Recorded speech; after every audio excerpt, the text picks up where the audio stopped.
Mga usok mula sa bulkan ngayong 2023 nagpapakita ng pagtaas ng pagbuga ng usok towards hazardous eruption.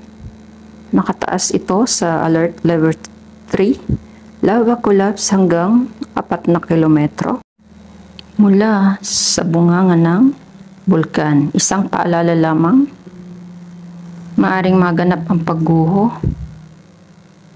ng mga bato,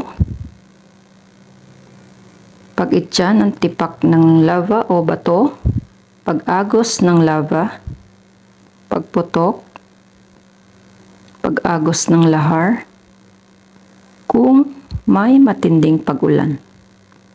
Narito ang naitalang taon ng pagsabog.